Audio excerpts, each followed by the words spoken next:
సంఖ్యాకాండము 14వ అధ్యాయం.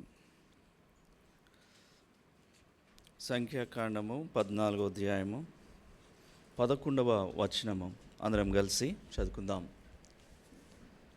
సంఖ్యాకాండము 14:11 అందరం కలిసి. యెహోవా, ఎన్నాళ్ళ వరకు ఈ ప్రజలు నన్ను అలక్ష్యం చేయుదురు? ఎన్నాళ్ళ వరకు నేను వారి మధ్య చేసిన సూచక్రియలన్నింటినీ చూచి నన్ను నమ్మకయుందురు? ప్రభు ఈ వాక్యం ద్వారా మనతో మాట్లాడి ఒప్పుదల ప్రార్థన కొరకై మనలను సిద్ధపరచునుగాక. ప్రభు దేవుడైన యెహోవా బాధతో చెప్తున్న మాట మనం చదివినాం. తన ప్రజల విషయమై ఆయన చాలా నిరాశపడ్డాడు, ఎంతగానో వారిని సహిస్తున్నాడు. దుఃఖంతో ప్రభు ఈ మాట అంటున్నాడు, ఈ ప్రజలు ఎన్నాళ్ళ వరకు ఈ ప్రజలు నన్ను అలక్ష్యం చేయదురు? ఒకనాడు ఈ ప్రజల విషయమై ప్రభు లక్ష్యం ఉంచాడు. ఐగుప్తు ప్రజలు పట్టించుకోలేదు, వీరిని ఫరో పట్టించుకోలేదు, వెట్టి చాకిరీలో బానిసత్వంలో మగ్గిపోయారు, దుఃఖపడుతున్నారు. అలాంటి దీనస్థితిలో ఉంటే ప్రభు వీరిని పట్టించుకున్నాడు, వీరి యందు లక్ష్యం ఉంచినాడు. ఆ మాట రాయబడింది చూడండి, నిర్గమకాండము 2వ అధ్యాయము చివరి వచనం, 25వ వచనం అనుకుంటాను. నిర్గమకాండము 2 చివరి వచనం. వారి యందు లక్ష్యం. వారు చూసినప్పుడు వారు మూలుగు, వెట్టి చాకిరి, దాస్యం, బానిసత్వం ఉంటే, వారికి అన్నిట్లో ఉంటే ప్రభు అని చూసి వారిని లక్ష్యం ఉంచాడు, వారిని పట్టించుకొని అద్భుతమైన రీతిగా ఐగుప్తు దాస్యం నుండి ప్రభు వారిని విడిపించాడు, కనానుకు నడిపిస్తున్నాడు. ఎన్నో కార్యాలు వారి జీవితంలో వారి మధ్య చేసినాడు. వారిని తన స్వకీయ సంపాద్యంగా ఎంచుకున్నాడు. అలాంటి ప్రజలు ఇప్పుడు ప్రభువుని పట్టించుకోవడం మానేశారు, ప్రభువుని లక్ష్య పెట్టడం మానేశారు. ఏ దేవుడైతే వారి యందు లక్ష్యం ఉంచి వారిని ఉద్ధరించాడో ఆ దేవుని అలక్ష్యం చేస్తున్నారు. ఎన్నాళ్ళ వరకు ఈ ప్రజలు నన్ను అలక్ష్యం చేయుదురు? దేవాది దేవుడు మానవుని ఎడల ఆయన లక్ష్య పెట్టేవాడుగా మనం వాక్యంలో చూస్తాం. అత్యున్నత సింహాసనం ఆశ్రయించిన దేవుడు, ఆయన ఎంతో మహోన్నతుడైనా కూడా ఆయన దీనులను లక్ష్య పెట్టేవాడుకుంటున్నాడు. మన దీన దశను లక్ష్య పెట్టేవాడుకుంటున్నాడు, జ్ఞాపకం చేసుకునేవాడుకుంటున్నాడు.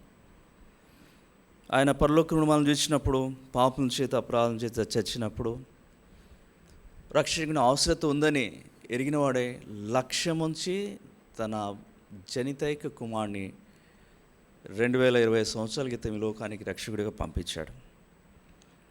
కనుక మన జీవితంలో రక్షణ విషయమే కానీ మన జీవితంలో ప్రతి విషయంలో కూడా దయగల దేవుడు లక్ష్యం ఉంచినాడు. కనుక ఈనాడు మనం ఇట్టి స్థితిలో ఉన్నాం.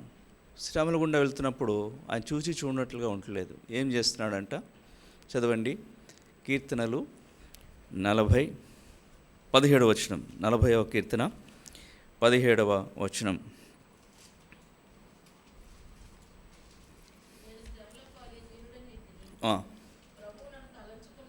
ప్రభు నన్ను తలంచుకుంటున్నాడు. శ్రమల పాలు వెళ్తున్నప్పుడు ఆయన మన విషయం ఆలోచన చేస్తున్నాడు. మన గురించి ఆయనకు తలంపు ఉంది. ఎట్లా ఈ శ్రమలను విడుదల చేయాలో, లేకపోతే ఈ శ్రమల ద్వారా మనకు ఎటువంటి ఆత్మీయ పాఠం నేర్పించాలో, ఈ శ్రమల ద్వారా మనం ఎట్లా ఆత్మీయ బలపరచాలో మెట్టుకు తలంపు అయితే ఉంది, పట్టింపు అయితే ఉంది, లక్ష్యమైతే ఉంది. అలా ప్రేమల దేవుడు నిన్ను నన్ను లక్ష్య పెడుతూ రాగా, మనకు సంబంధించిన ప్రతి విషయంలో ఆయన దర్శిస్తూ రాగా, మనమేం చేస్తున్నాం? తన ప్రజలైన ఇష్టాల గురించి అని అంటున్నాడు, ఎన్నాళ్ళ వరకు, ఇంకెంతకాలము? చాలా రోజులు చూస్తున్నాను, వీళ్ళలో మార్పు లేదు. ఎన్నాళ్ళ వరకు మరి ప్రజలు నన్ను అలక్ష్యం చేయుదురు అన్నాడు. ఎట్లా అలక్ష్యం చేసినారు? వచనం మళ్ళీ చూడండి. యెహోవా, ఎన్నాళ్ళ వరకు ఈ ప్రజలు నన్ను అలక్ష్యం చేదురు. ఎన్నాళ్ళ వరకు నేను వారి మధ్య చేసిన సూచక్రియలన్నింటినీ చూచి నన్ను నమ్మకందురు. దేవుడు వారి మధ్య సూచక్రియలు చేసినాడు. అవి సామాన్యమైనవి కావు, సూపర్ న్యాచురల్ మిరకల్స్ అవన్నీ కూడా. మోసెస్ రాడ్ నుండి స్టార్ట్ అవుతుంది, మోసే కర్ర నుండి ప్రారంభమైంది. ఎన్ని అద్భుతాలన్నీ వారి కళ్ళ ముందు చేసినాడు. 10 తెగుళ్ళు వారి కళ్ళ ముందు చూసినారు ఐగుప్తులో. వాళ్ళు సఫర్ అయ్యారు కానీ వీళ్ళు క్షేమంగా ఉన్నారు. ఎర్ర సముద్రం యుద్ధే కానీ, అగ్నిస్తంభం మేఘస్తంభం విషయమే కానీ, పరలోకం మన్నా విషయమే కానీ, సినాయి పర్వతం విషయమే కానీ, ఎన్ని విధాలుగా దేవుడు వీరి మధ్య అమోఘమైన అద్భుతమైన కార్యాలు వీళ్ళ మధ్య చేశాడు. అందుకని ఆ మాట చూడండి, ద్వితీయోపదేశకాండము 10వ అధ్యాయం. ద్వితీయోపదేశకాండము 10వ అధ్యాయము 21వ వచనం.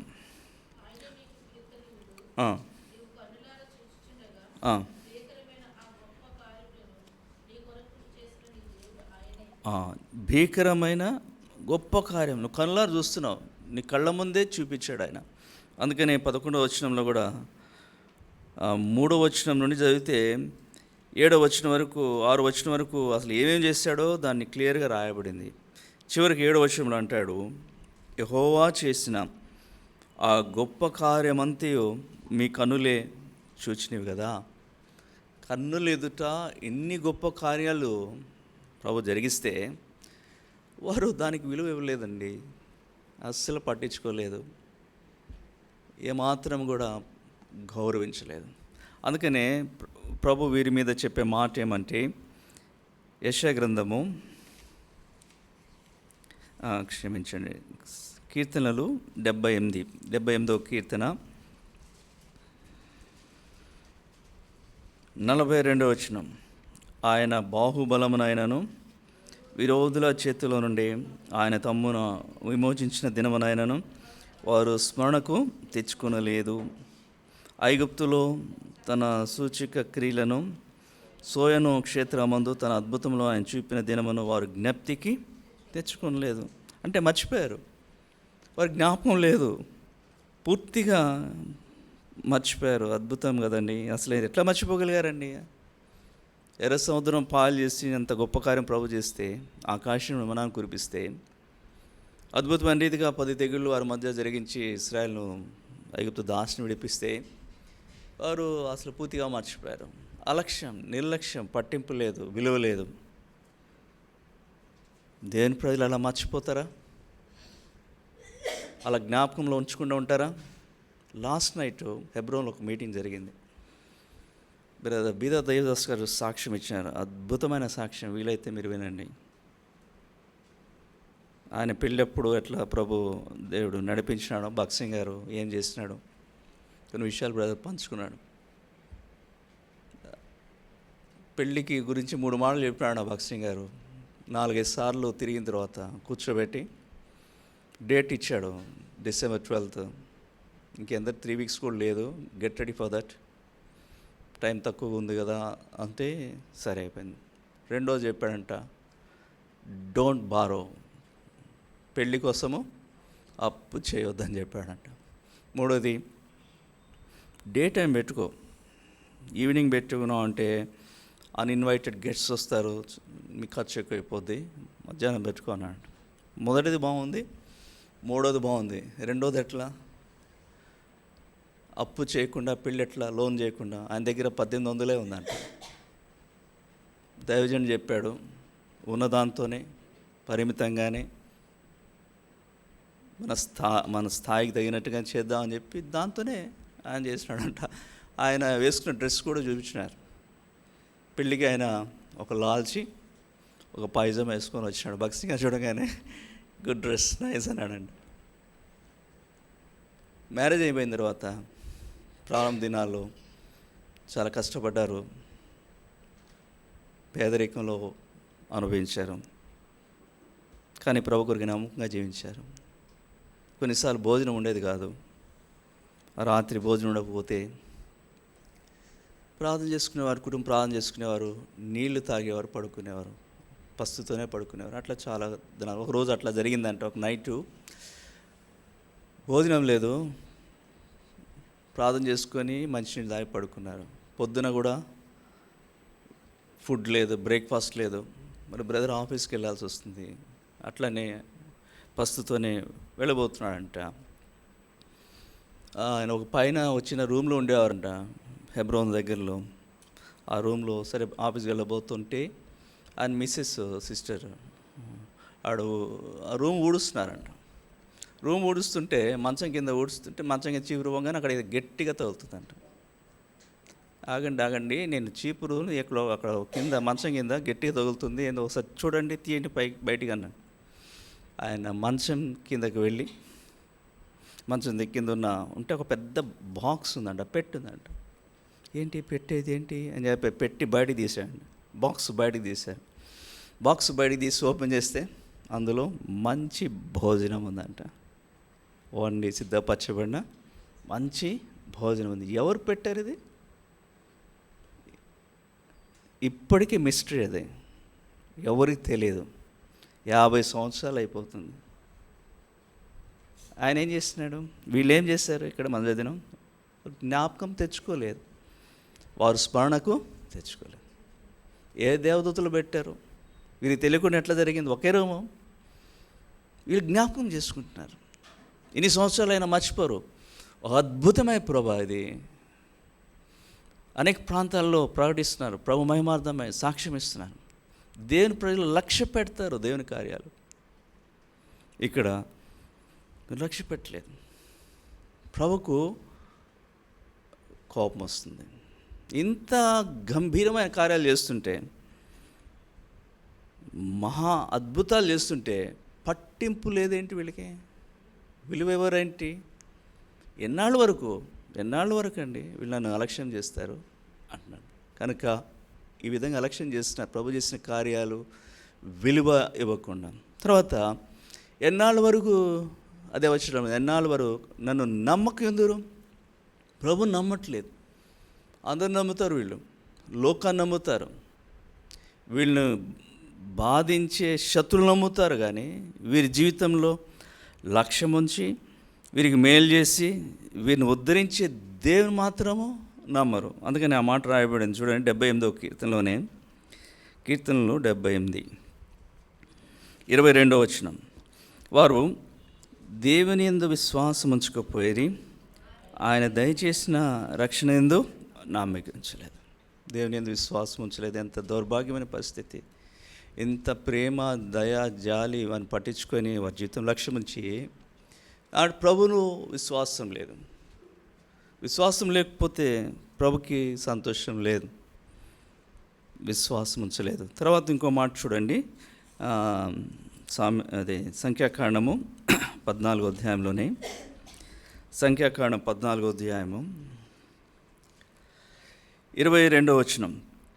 నేను ఐగుప్తులోను అరణ్యంలోనూ చేసిన సూచక్రియలను నా మహిమను చూచిన ఈ మనుషులందరూ ఈ 10 మారులు నా మాట వినక నన్ను పరిశోధించిరి.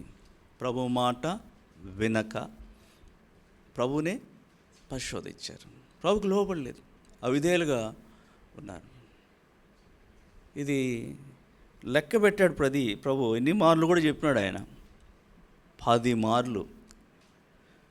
అంటే ప్రతిసారి అవిధేయత చూపినప్పుడు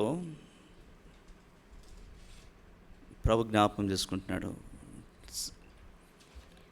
లెక్క పెడుతున్నాడు. 2 సార్లు అయింది, ఇప్పటికే 3 సార్లు అయింది. ఈ సందర్భం వచ్చేటప్పుడు 10 మార్లు, 10 టైమ్స్. అది ప్రభుగాని చేస్తే ప్రియులరా మనం ఆయన ఎదుట నిలవలేము.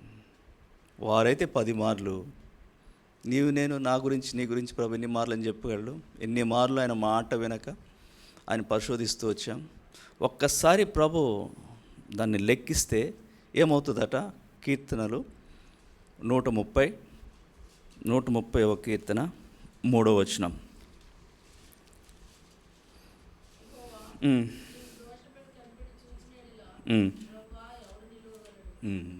దోషములను కనిపెట్టి, అంటే ఒక విధంగా దోషములను కనిపెట్టి లెక్కిస్తే, చూస్తే, పరీక్షిస్తే ఏ వ్యక్తి కూడా ప్రభు ఎదుట నిలవలేడు. వీరి గురించి ఒక విధంగా తక్కువని చెప్పొచ్చేమో. 10 మార్లే అంటున్నాడు ప్రభు. 10 మారులు నా మాట వినక నన్ను పరిశోధించింది. ఈ విధంగా ప్రభుని అలక్ష్యం చేస్తూ వచ్చారు. ప్రభు యొక్క కార్యాలను అసలు పట్టించుకోలేదు, వాటికి ఇవ్వాల్సిన విలువ ఇవ్వలేదు, అసలు మర్చిపోయారు. రెండవది, ప్రభు యందు విశ్వాసం ఉంచలేదు. మూడవది, ప్రభు మాటకు లోబడలేదు. ఈ మూడింటిని బట్టి ప్రభు వారి గురించి ప్రభు చెప్పే మాట ఇది: ఎన్నాళ్ళ వరకు ఈ ప్రజలు నన్ను అలక్ష్యము చేదురు, ఎన్నాళ్ళ వరకు నన్ను నమ్మకందురు అని ప్రభు బాధపడుతున్నాడు, సహిస్తున్నాడు. చివరిగా ఆ మాట అంటున్నాడు. చూడండి, 27వ వచనం, సంఖ్యాకాండం 14వ అధ్యాయం 27వ వచనం. నాకు విరోధముగా సణుగుచుండు ఈ చెడ్డ సమాజమును నేను ఎంతవరకు సహింపలను? ఇక నాకు కూడా హద్దు ఉంది కదా, నేను ఎంతవరకు సహించాలా?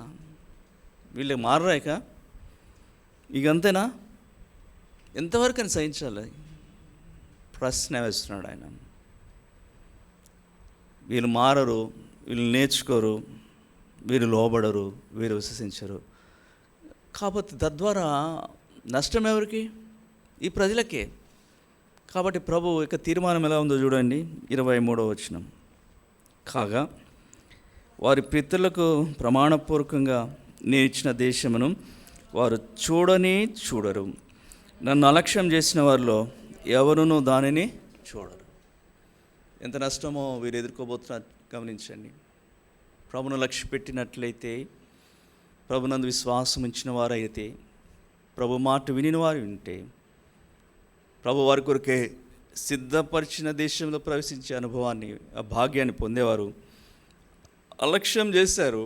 అలక్ష్యం చేసిన వానికి నేను సిద్ధపరిచిన దేశంలో ఎందుకు ప్రవేశం ఇవ్వాలా? ప్రభు యొక్క ప్రశ్న సహేతుకమే. ఇలాంటి వారికి నేను ఎందుకు కనాన్లో ఎంట్రీ ఇవ్వాలని ప్రభు అనుకుంటున్నాడు. ఎలాంటి దేశం అండి ప్రభు వారి కొరకు సిద్ధపరుస్తుంది? నిర్గమకాండము 3వ అధ్యాయము 8వ వచనం. నిర్గమకాండము 3వ అధ్యాయము 8వ వచనం. కాబట్టి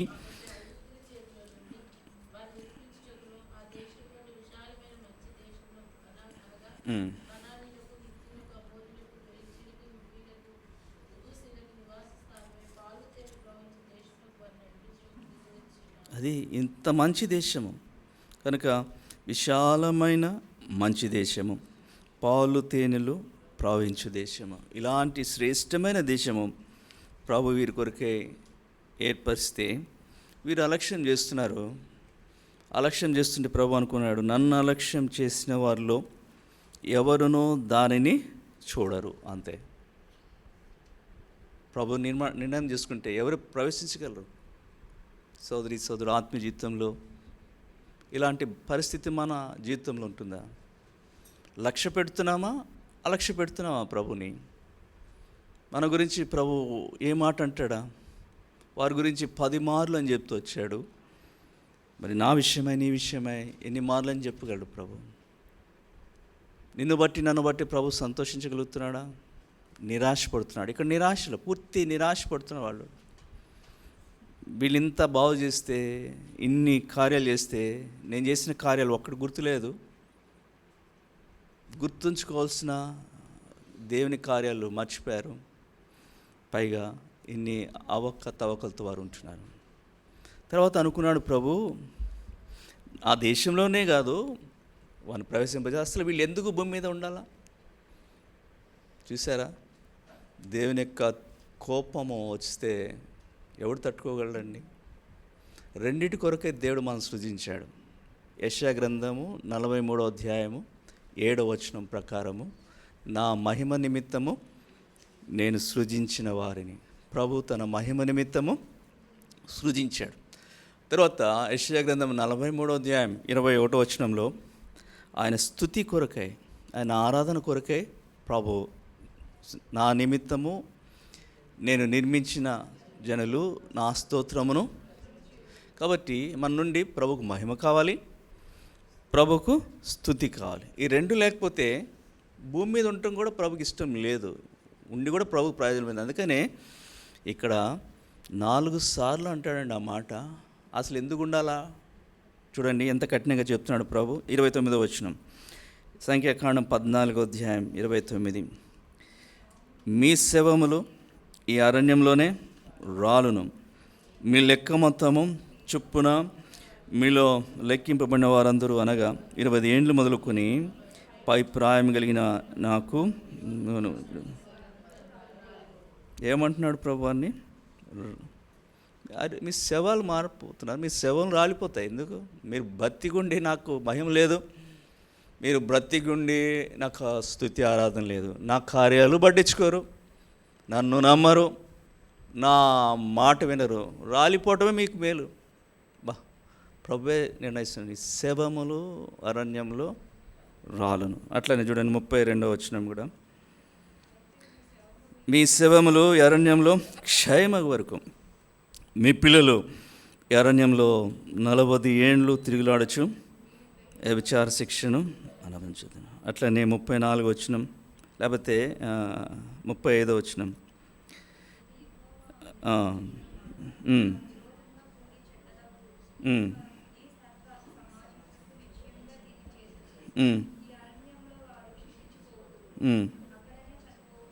ఇన్నిసార్లు ప్రభు చెప్తున్నాడు చూసారా. అంటే పూర్తిగా నిరాశపడ్డాడు వాళ్ళని. అసలు వీళ్ళు ఎందుకు బ్రతకాలా, వీళ్ళు రాలిపోవాల్సిందే, వీళ్ళు జీవితంలో నాకు సంతోషం లేదు, వీరి బ్రతుకుని బట్టి మహిమ లేదు, నాకు ఆరాధన లేదు, నా విషయమే పట్టింపు వీరికి లేదు, ఎందుకు జీవించాలా వీరు? అందుకనే ప్రభు అంటున్నాడు, ఎన్నాళ్ళ వరకు మీరు అలక్ష్యం చేయదురు. రక్షించబడిన సోదరి సోదరుడా, మన విషయమై ప్రభు ఏ తీర్మానం ఉంది? మనము ఉండాలని కోరుతున్నాడా, రాలిపోవాలని కోరుతున్నాడా? మనము ఆయన దేశంలో ప్రవేశించాలని కోరుతున్నాడా? ఇలాంటి వ్యక్తికి నా దేశంలో ఎందుకు ప్రవేశం ఇవ్వాలి అని అనుకుంటున్నాడా?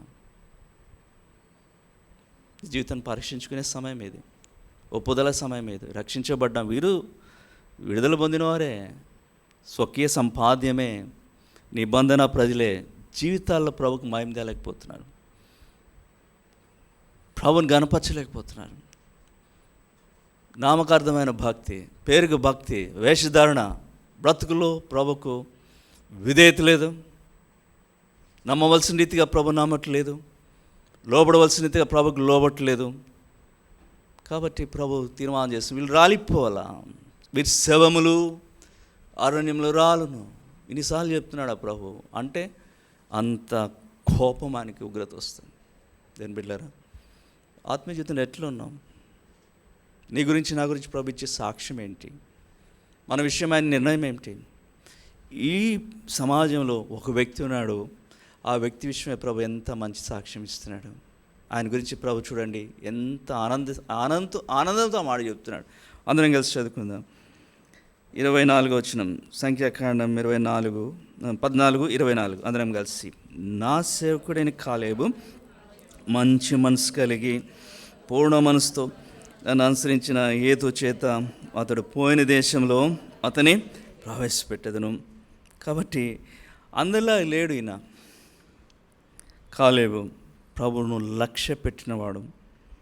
ప్రభువును 2 మాటలు రాయబడింది, మంచి మనసు కలిగి పూర్ణ మనసుతో నన్ను అనుసరించాడు. పూర్ణ మనసు లేకపోతే నిండు మనసు అని మరి విషయాలు ఉన్నాయి. అంటే ఇక వేరే దానికి ఆయనకి మనసులో స్థానం లేదు. మనసంతా ప్రభువే, ఆయన మనసంతా దేవుని కార్యాలే, ఆయన మనసంతా వాక్యమే, ఆయన మనసంతా కూడా ప్రభు యొక్క వాగ్దానాలే.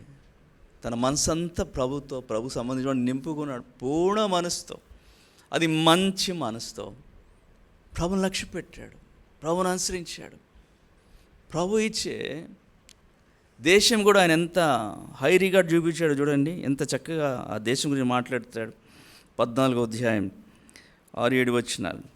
అప్పుడు దేశం సంచరించి చూచిన వారిలో నుండిన నూని కుమారుడు యెహోషువయు యెఫున్నె కుమారుడు కాలేబును బట్టలు చింపుకొని ఇశ్రాయేల్ సర్వ సమాజంతో మేము సంచరించి చూచిన దేశము మిక్కిలి మంచి దేశం.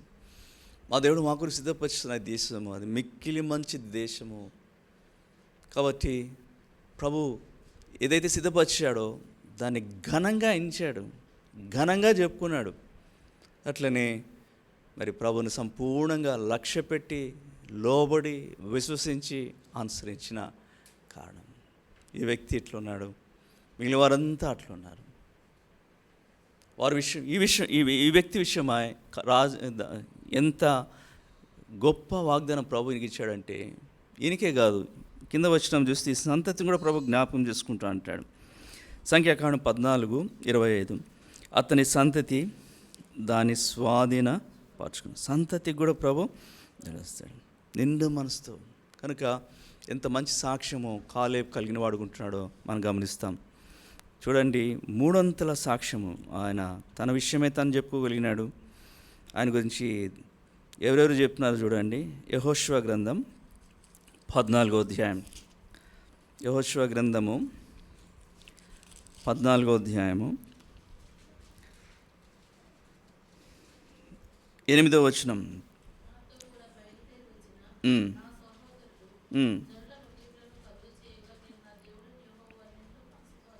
ఎవరు చెప్పారు ఇది? కాలేబు తన విషయమే చెప్తున్నాడు, తన సాక్ష్యాన్ని చెప్తున్నాడు. నేను నా దేవుడైన యెహోవాను నిండు మనసుతో అనుసరించేతను. ఇప్పుడు 9వ వచనం చదవండి. ఎవరు చెప్తున్నారు ఇప్పుడు? మోషే చెప్తున్నాడు.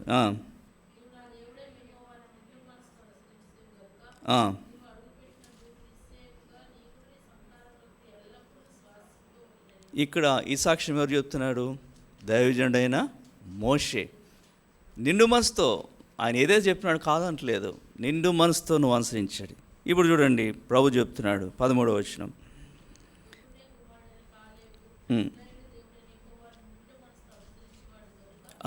నిండు మనసుతో అనుసరించేవాడు. కనుక 3 అంతలుగా ఈ సాక్ష్యాన్ని కలిగిన వాడుగా ఉన్నాడు. తాను చెప్పగలుగుతున్నాడు, చేస్తున్నాడు. కనుక ధైర్యంగా తను నిండు మనసుతో ప్రభుని అనుసరిస్తున్నాను చెప్తున్నాడు. అది గమనించారు. ఆయన సాక్ష్యాన్ని గమనించి దైవజనుడైన మోషే కూడా, నిజమే కాలేబు, నువ్వు నిండు మనసుతో ప్రభుని అనుసరిస్తున్నావు. దేవాదేవుడు కూడా అంటున్నాడు, నా సేవకుడైన కాలేబు నిండు మనసుతో నన్ను అనుసరించేవాడు. గనుక రిజల్ట్ ఎట్లా ఉంటుంది? ఆయన దీవించి హెబ్రోను స్వాస్థ్యంగా ప్రభుత్వం దీవెనకు కారకుడయ్యాడు, స్వాస్థ్యంకు కారకుడయ్యాడు.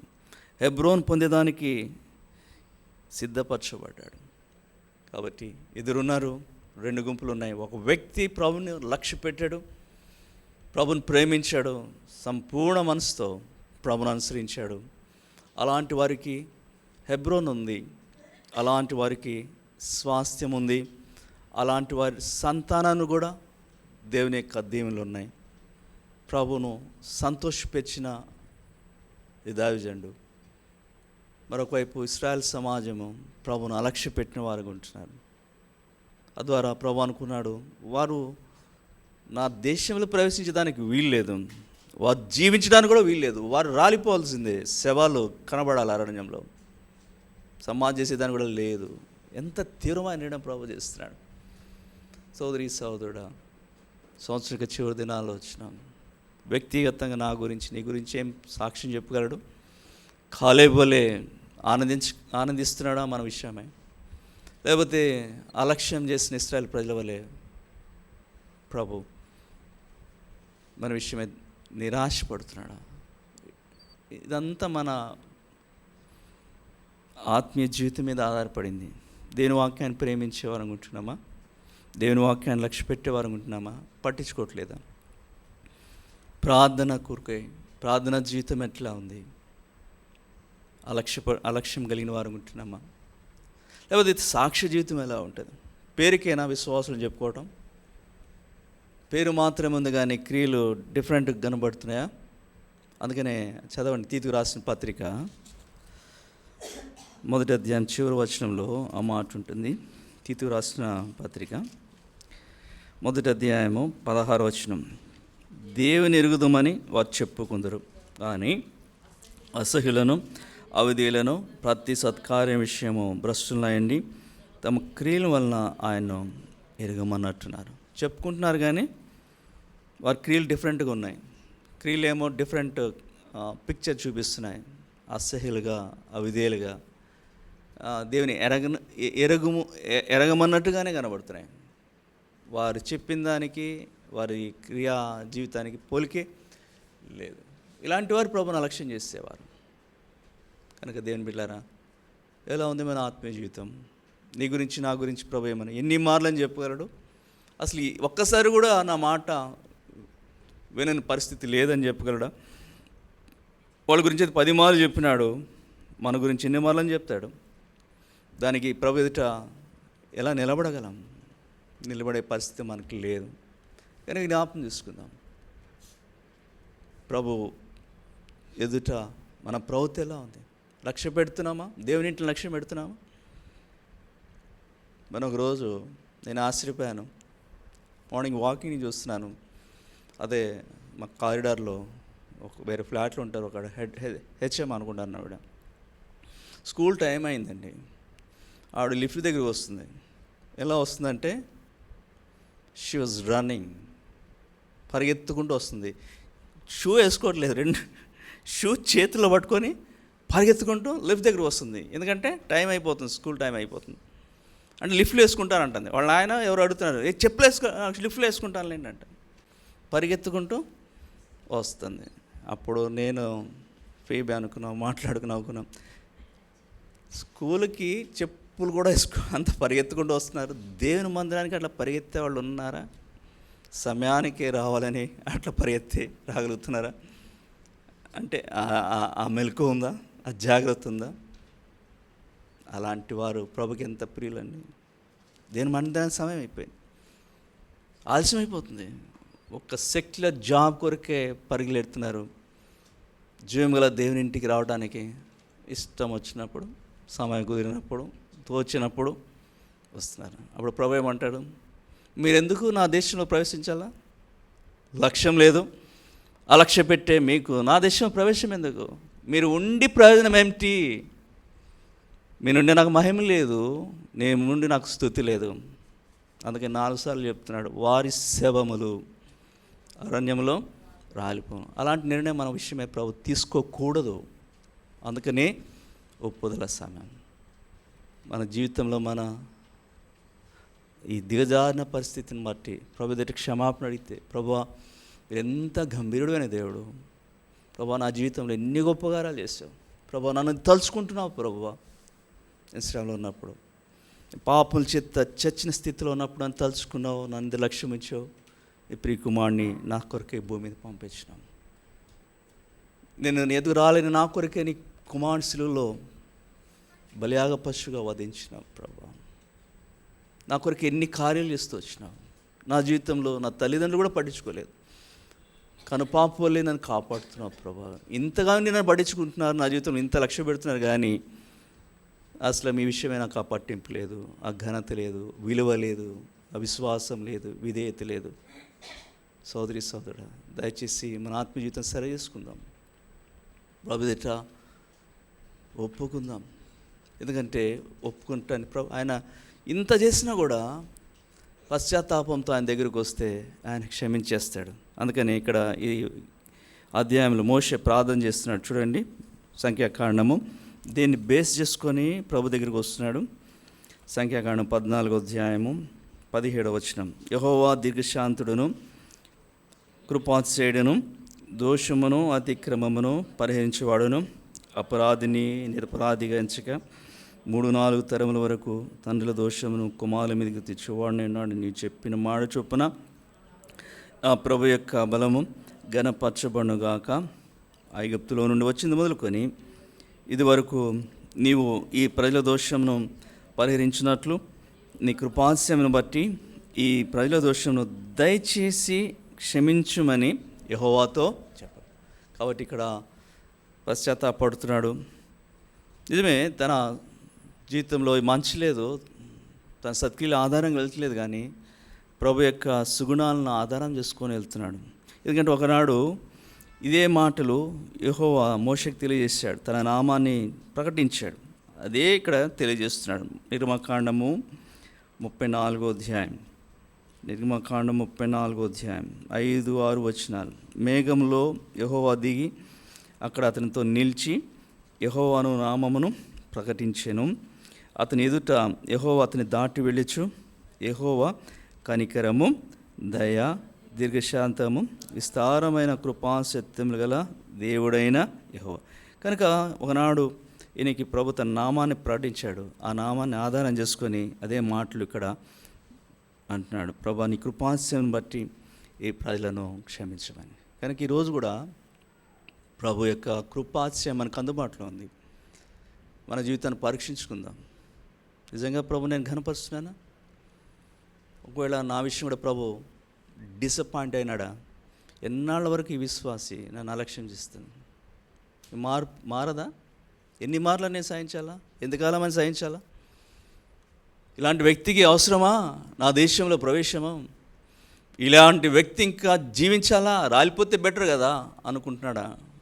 సోదరి సోదరుడా, పరీక్షించుకుందాం. మనం బ్రతకాలని ప్రభు కోరుతున్నాడు. మనం బ్రతికి ప్రభుని మహింపరచాలా, మనము బ్రతికి ప్రభుని ఆరాధించాలా, మనం బ్రతికి ప్రభు పని చేయాలా, మనం బ్రతికి అనేక మందిని ప్రభు దగ్గర తీసుకురావాలా. ఇంత గొప్ప సంకల్పము ప్రభు మన పక్షంగా కలిగి ఉంటే, అలక్ష్యమైన జీవితం అంటే ప్రభు ఇంటి విషయమే కానీ, ప్రభు వాక్యం విషయమే కానీ, సహవాసం విషయమే కానీ, సాక్షి విషయమే కానీ అంత పట్టింపు లేకుండా బ్రతికితే చెక్ యువర్ సెల్ఫ్. ఎంతకాలం సాగదది? ఒకనాడు తీర్మానం చేసుకుంటే ప్రభు నిలవలేం. ఎంతకాలం పోస్ట్పోన్ చేయొద్దు, ఒప్పుకొని సరి చేసుకుందాం ప్రభుని. ఆయన కృపాశయం కలిగినవాడు, దీర్ఘశాంతుడు. నా ఎద్దుకు వచ్చు వాడిని ఎంత మాత్రము బయటకు త్రోసిపోయిన ప్రభు సెలవిచ్చినాడు. కనుక తీర్మానం చేసుకుందాం. ఒకవైపు ఎంత మంచి ఉదాహరణ ప్రభు పెట్టాడు వాడి మధ్య. నా సేవకుడని కాలేవు, వాడిని ఆయన చూసి నేర్చుకోండి. అలక్ష్యం లేదు, అవిధేయత లేదు, అవిశ్వాసం లేదు, ఎంతగా నన్ను వెంబడిస్తున్నాడు మంచి మనసుతో, పూర్ణ మనసుతో. ఇలాంటి వాడికి హెబ్రోన్ ఉంది, ఇలాంటి వాడికి దీవెన ఉంది, ఇలాంటి వాడికి ఆయన సంతానం కూడా నేను అద్భుతంగా జ్ఞాపకం చేసుకుంటానంటూ కాలేవుని పెట్టాడు. తీర్మానం చేసుకుందాం, ప్రభా కాలేవు మంచి ఆత్మస్థితి నాకు లక్ష్య పెట్టాలి ప్రభా. నేను లోకాన్ని లక్ష్య పెడుతున్నాను, వ్యర్థమైన వాటికి అంత ప్రాముఖ్యత ఇస్తున్నాను, ఇంపార్టెన్స్ ఇస్తున్నాను, విలువిస్తున్నాను. పైన వాటికి, ఆత్మీయమైన వాటికి ప్రాముఖ్యత నా బ్రతుకులో లేదు. క్షమించుము ప్రభు. ఇకనైనా నిన్ను ఘనపరిచే వ్యక్తి నన్ను మార్చమంటే ప్రభు మారుస్తాడు. పశ్చాత్తాపంతో ప్రార్థన చేస్తే ఏం చేశాడంట ప్రభు? చూడండి, సంఖ్యాకాండం 14వ అధ్యాయం 20వ వచనం. యెహోవా నీ మాట చొప్పున నేను క్షమించిన. ఇది ప్రభు దగ్గర మనకున్న ఆదరణ. మనం అడిగితే ప్రభు క్షమిస్తాడు. మన పాపములు మనం ఒప్పుకునే ఎడల ఆయన నమ్మదగినవాడు, నీతిమంతుడు గనుక ఆయన మనం పాపం క్షమించి సమస్త దుర్నీతి నుండి మనలను పవిత్రులుగా చేయాలి. ఒప్పుకుంటే ప్రభు క్షమిస్తాడు. కాబట్టి ఒప్పుదల సమయం ఇది. పరీక్షించుకుందాం మన గురించి ప్రభు ఎటువంటి తలంపు కలిగి ఉన్నాడు.